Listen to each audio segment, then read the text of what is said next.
तर आणखी एक महत्त्वाची बातमी, मराठवाड्यामध्ये आतापर्यंत 3462 मराठ्यांना आता कुणबी प्रमाणपत्राचं वाटप करण्यात आलेलं आहे। 5.5 लाख मराठ्यांना कुणबी प्रमाणपत्र मिळण्याचा अंदाज सध्या वर्तवला जातोय। सर्वाधिक बीड जिल्ह्यात कुणबी प्रमाणपत्रांचं वाटप करण्यात आलेलं आहे। तर आपण ग्राफिकच्या माध्यमातून बघूयात, मराठवाड्यामध्ये 3000 मराठ्यांना आता कुणबी प्रमाणपत्र मिळतात। मराठवाड्यामध्ये आतापर्यंत 3462 जणांना कुणबी प्रमाणपत्र मिळालेले आहेत।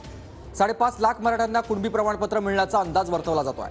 मराठवाड्यामध्ये 2 कोटी कागदपत्रांच्या आधारे 27,000 कुणबी नोंदींचा शोध लागलेला आहे। एक नोंदीच्या आधारे तब्बल 20 मराठ्यांना कुणबी प्रमाणपत्र मिळणार आहे। उपविभागीय कार्यालयामध्ये कुणबी प्रमाणपत्र वाटपाचं निरंतर असं काम सुरू आहे आणि सर्वाधिक बीड जिल्ह्यात कुणबी प्रमाणपत्राचं वाटप झालेलं आहे। सर्वात कमी परभणी जिल्ह्यामध्ये 37 प्रमाणपत्रांचं आतापर्यंत वाटप झालेलं आहे। दत्ता कन्वर्टेबलचे सहकारी आपल्यासोबत जोडले गेलेले आहेत। दत्ता, आपण बघतोय मराठवाड्यामध्ये आतापर्यंत 3462 मराठ्यांना कुणबी प्रमाणपत्र मिळालेलं आहे।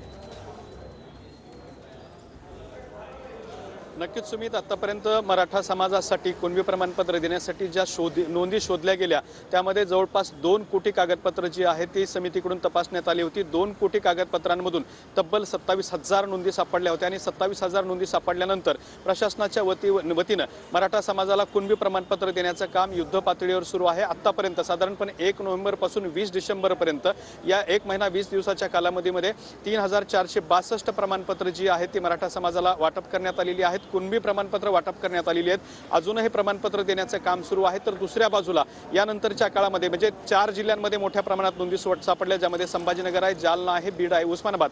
मात्र मराठवाड्यातले दुसरे जे 4 जिल्हे आहेत ज्यामध्ये हिंगोली, नांदेड, परभणी आणि लातूर आहे, या 4 जिल्ह्यामध्ये अत्यंत कमी नोंदी सापडलेल्या आहेत। त्या ठिकाणी सुद्धा पुन्हा नव्याने हे सगळे डॉक्युमेंट्स जे आहेत ते तपासण्याचं काम देण्यात आलेलं आहे। त्याचबरोबर या 4 जिल्ह्याचं तेलंगणा, हैदराबादला जे काही रेकॉर्ड आहे, ज्या काही नोंदी आहेत ते सुद्धा तपासण्याचं काम सुरू आहे। त्यामुळे तिथून आणखी नोंदी वाढण्याची शक्यता सुद्धा व्यक्त केली जाते आणि त्या आधारे सुद्धा प्रमाणपत्र वाटप केली जात आहेत। मराठवाड्यामध्ये सर्वाधिक प्रमाणपत्र बीडला वाटप करण्यात आलेली आहेत, तर सर्वात कमी प्रमाणपत्र हे परभणी आहे, लातूर आहे, नांदेड आहे आणि हिंगोली आहे। या 4 जिल्ह्यांमध्ये 50चा सुद्धा आकडा जो आहे तो या 4 जिल्ह्यांमध्ये प्रमाणपत्र वाटपामध्ये पुढे सरकू शकलेला नाही। त्यामुळे या 4 जिल्ह्यातला आकडा फार कमी आहे। त्या ठिकाणी आकडा वाढवण्यासाठी सुद्धा प्रशासकीय पातळीवरती काम केलं जाणार आहे। एका नोंदीच्या आधारे त्यांच्या नातेवाईकांना तब्बल 20 जणांना ही प्रमाणपत्र वाटप केली जाऊ शकतात। 20 जणांना हे प्रमाणपत्र मिळतील। धन्यवाद तुम्ही दिलेल्या सविस्तर माहितीसाठी दत्ता।